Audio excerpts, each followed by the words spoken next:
Hello and welcome. My name is Alan, and today we are doing some more H.P. Lovecraft.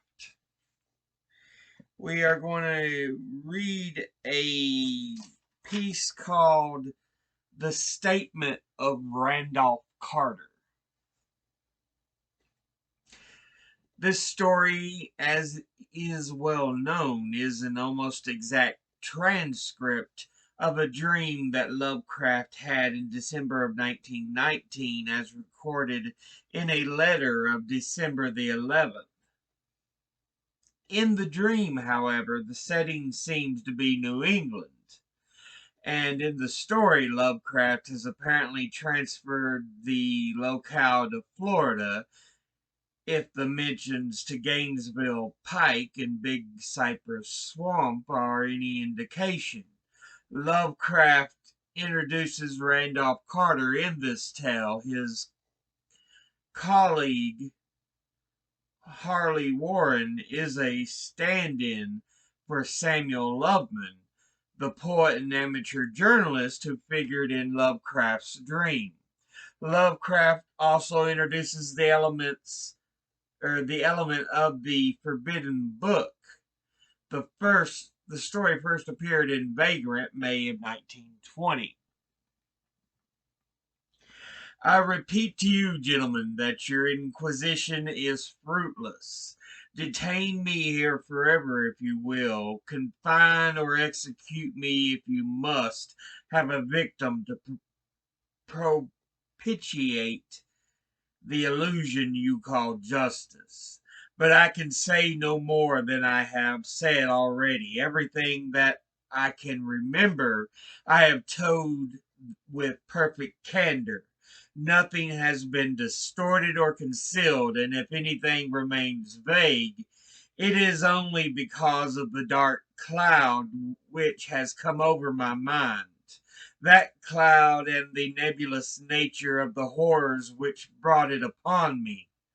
Again I say I do not know what has become of Harley Warren, though I think, almost hope, that he is in peaceful oblivion, if there be anywhere so blessed a thing. It is true that I have for 5 years been his closest friend and a partial share of his terrible researches into the unknown. I will not deny, though my memory is uncertain and indistinct, that this witness of yours may have seen us together, as he says, on the Gainesville Pike, walking toward Big Cypress Swamp at 11:30 on that awful night. What we bore we bore electric lanterns, spades, and a curious coil of wire with attached instruments. I will even affirm, for these things all played a part in the single hideous scene which remains burned into my shaken recollection. But of what followed, and of the reason I was found alone and dazed at the edge of the swamp next morning, I must insist that I know nothing save what I have told you over and over again. You say to me that there is nothing in the swamp or near it which could form a setting of that frightful episode. I replied that I know nothing beyond what I saw. Vision or nightmare it may have been, uh, what vision or nightmare I hopefully hope it was. Yet it is all that my mind retains of what took place in those shocking hours after we left the sight of men, and why Harley Warren did not return, he or his shade, or some nameless thing I cannot describe, alone can tell. As I have said before, the weird studies of Harley Warren were well known to me, and to some extent shared by me. Of his vast collection of strange, rare books on forbidden subjects, I have read all that are written in the languages of which I am master, but these are a few compared to those languages I cannot understand. Most, I believe, are in Arabic, and the fiend inspired book which brought on the end, the book which he carried in his pocket out of the world, was written in characters whose like I never saw elsewhere. Warren would never tell me just what was in the book. As to the nature of our studies, must I say again that I no longer retain full comprehension? It seems to me rather merciful that I do not, for they were terrible studies, which I pursued more through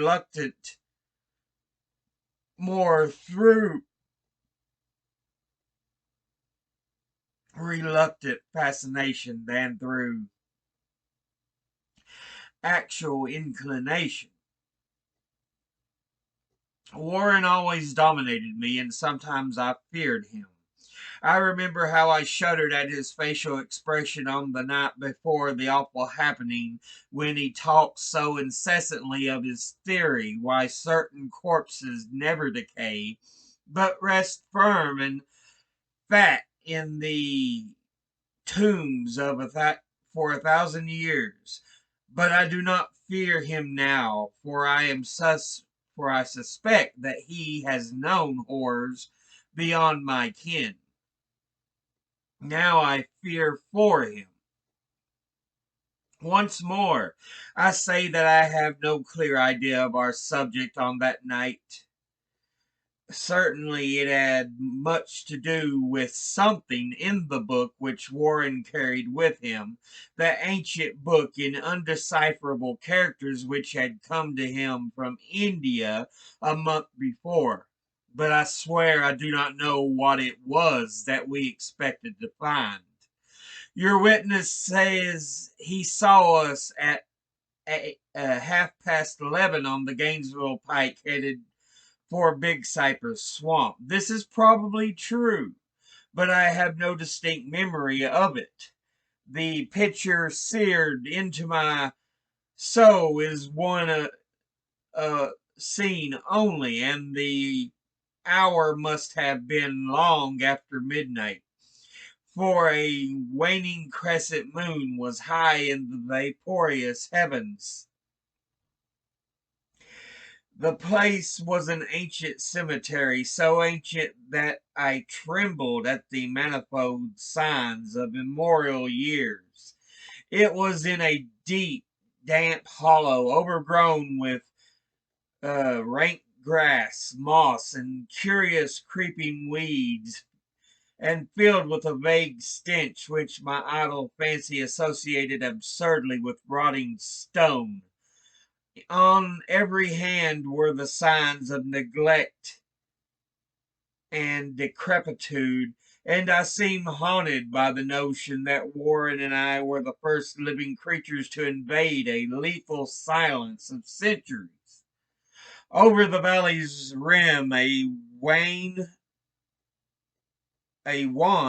waning crescent moon peered through the noisome vapors that seemed to emanate from the unheard of catacombs, and by its feeble wavering mausoleum decades, feeble wavering beams, I could distinguish a repellent array of antique slabs, urns, cenotaphs, and mausoleum facades, all crumbling, moss grown, and moisture stained, and partly concealed by the gross luxuriance of the unhealthy vegetation.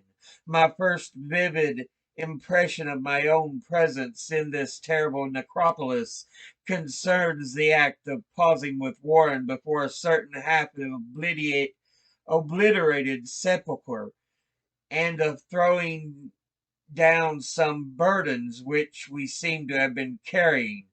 I now observed that I had with me an electric lantern and two spades, whilst my companion was supplied with a similar lantern and a portable telephone unit.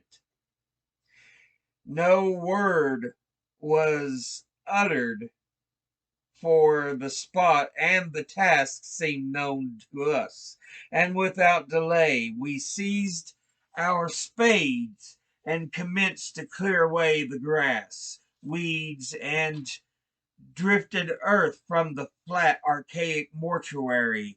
After uncovering the entire surface, which consisted of three immense granite slabs, we stepped back some distance to survey the charnel scene, and Warren appeared to make some mental calculations. Then he returned to the sepulchre, and using his spade as a lever, sought to pry up the slab lying nearest to a stony ruin which may have been a monument in its day. He did not succeed, and motioned to me to come to his assistance. Finally, our combined strength loosened the stone, which we raised and tipped to one side. The removal of the slab revealed a black aperture, from which rushed effluents of miasmal gases so nauseous that we started back in horror. After an interval, however, we approached the pit again and found the exhalations less unbearable.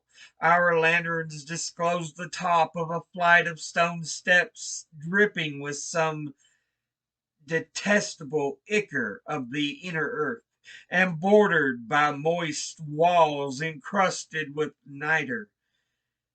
And now, for the first time, my memory records verbal discourse, Warren addressing me at length in his mellow tenor voice, a voice singularly unperturbed by our awesome surroundings. "I'm sorry to have to ask you to stay on the surface," he said, "but it would be a crime to let anyone with your frail nerves go down there. You can't imagine, even from what you have read and from what I have told you, the things I shall have to see and do. It's fiendish work, Carter, and I doubt if any man without ironclad sensibilities could ever see it through and come up alive and sane. I don't wish to offend you, and heaven knows I'll be glad enough to have you with me, but the responsibility is in a certain sense mine, and I couldn't drag a bundle of nerves like you down to probable death or madness. I tell you, you can't imagine what the thing is really like, but I promise to keep you informed over the telephone of every move. You see, I've enough wire here to reach the center of the earth and back. I can still hear, in memory, those coolly spoken words, and I can still remember my remonstrances. I seemed desperately anxious to accompany my friend into those sepulchral depths, yet he proved inflexibly obdurate. At one time he threatened to abandon the expedition if I remained insistent, a threat which proved effective, since he alone held the key to the thing. All this I can still remember, though I no longer know what manner of thing we sought. After he had secured my reluctant acquiescence in his design, Warren picked up the reel of wire and adjusted the instruments. At this nod, I took one of the latter and seated myself upon an aged, discolored gravestone, close to the newly uncovered aperture. Then he shook my hand, shouldered the coil of wire, and disappeared within that indescribable ossuary. For a moment I kept sight of the glow of his lantern, and heard the rustle of the wire as he laid it down after him, but the glow soon disappeared abruptly, as if a turn in the stone staircase had been encountered, and the sound died away almost as quickly. I was alone, yet bound to the unknown depths by those magic strands whose insulated surface lay green beneath the struggling beams of that waning crescent moon. In the lone silence of that hoary and deserted city of the dead, my mind conceived the most ghastly fantasies and delusions, and the grotesque shrines and monoliths seemed to assume a hideous personality, a half sentience. Amorphous shadows seemed to lurk in the darker recesses of the weed choked hollow and to flit and shadows seemed and to flit as in some blasphemous ceremonial procession past the portals of the moldering tombs and in the hillside, shadows which could not have been cast by the pallid peering crescent moon. I constantly consulted my watch by the light of the electric lantern and listened to the feverish anxiety at the receiver of the telephone, but for more than a quarter of an hour heard nothing. Then a faint clicking came from the instrument, and I called down to my friend in a tense voice.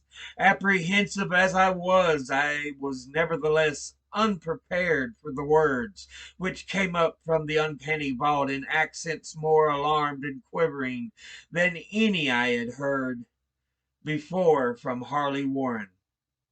He who had so calmly left me a little while previously now called from below in a shaky whisper more portentous than the loudest shriek. God, if you could see what I am seeing! I could not answer. Speechless, I could only wait. Then came the frenzied tones again. Carter, it's terrible, monstrous, unbelievable. This time my voice did not fail me, and it poured into the transmitter a flood of excited questions. Terrified, I continued to repeat, Warren, what is it? What is it? Once more came the voice of my friend, still hoarse with fear, and now apparently tinged with despair. I can't tell you, Carter. It's too utterly beyond thought. I dare not tell you. So no man could know it and live. Great God, I never dreamed of this. Stillness again, save for my own incoherent torrent of shuddering inquiry, when the voice of Warren, in a pitch of wilder consternation, Carter, for the love of God, put back the slab and get out of this if you can. Quick! Leave everything else and make for the outside. It's your only chance. Do as I say and don't ask me to explain.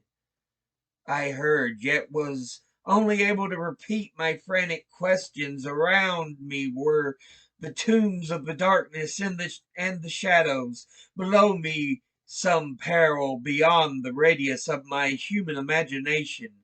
But my friend was in greater danger than I, and though through my fear I felt a vague resentment that he should deem me capable of deserting him under such circumstances, more clicking, and after a pause, a piteous cry from Warren. Beat it! For God's sake, put back the slab and beat it, Carter! Something in the boyish slang of my evidently stricken companion unleashed my faculties. I formed and shouted a resolution. Warren, brace up! I'm coming down! But at this offer the tone of the auditor changed to a scream of utter despair. Don't! You can't understand! It's too late!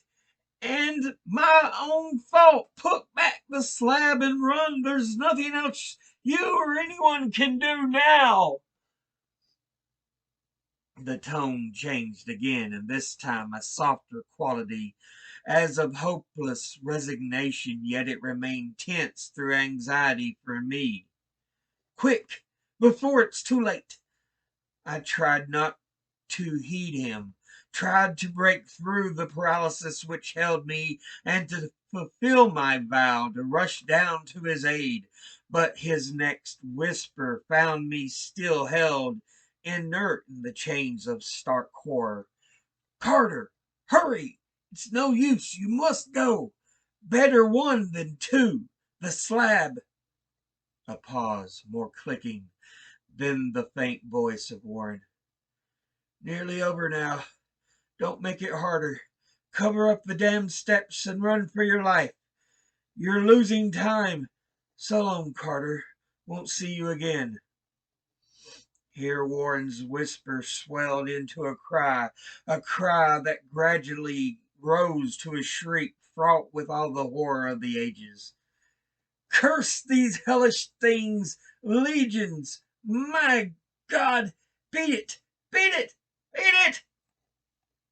After that was silence. I know not how many interminable aeons I sat stupefied, whispering, muttering, calling, screaming into the telephone. Over and over again through those eons I whispered and muttered, called, shouted, and screamed. Warren! Warren! Answer me? Are you there? And then there came a crowning horror of all, the unbelievable, unthinkable, almost unmentionable thing. I have said that eons seemed to elapse after Warren shrieked forth his last despairing warning, and that only my own cries now broke the hideous silence. But after a while there was a further clicking in the receiver, and I strained my ears to listen. Again I called down, Warren, are you there? And in answer heard the thing which had brought this cloud over my mind.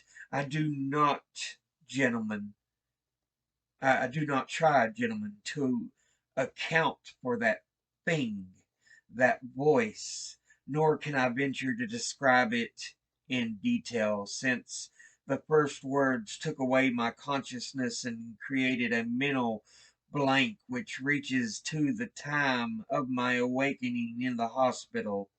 Shall I say that the voice was deep, hollow, gelatinous, remote, unearthly, inhuman, disembodied? What shall I say? It was the end of my experience, and it was the end of my story. I heard it and knew no more. Heard it as I sat petrified in that unknown cemetery in the hollow, amidst the crumbling stones and the falling tomb, the rank vegetation and the miasmal vapors.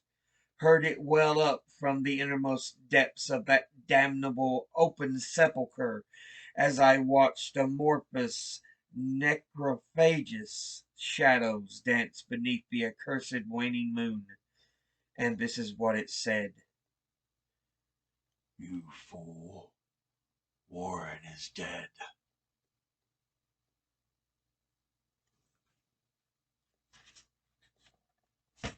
So yeah,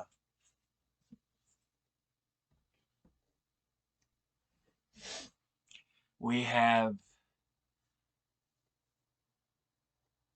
Carter and Warren going to this ancient old graveyard. Many of the tombstones have fallen from the ages that it's existed. It's supposed to be in Florida, so this is down near the big cypress swamp in Gainesville, which I think is in northern Florida. So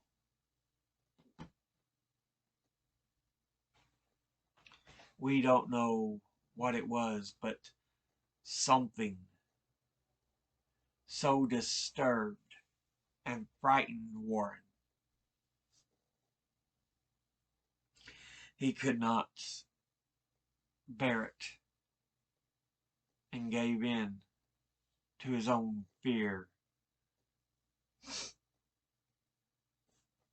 And Carter recites this tale. He says he woke up in a hospital. He don't know anything after he heard what it had said to him. So, yeah, that is it's a pretty good tale from Lovecraft. I'll go ahead and end this episode here. As always, educate thyself. Think, read, study, learn. Someone tries to tell you something you have trouble believing, ask them to cite their sources. I'll see you all in the next video. Until then, later.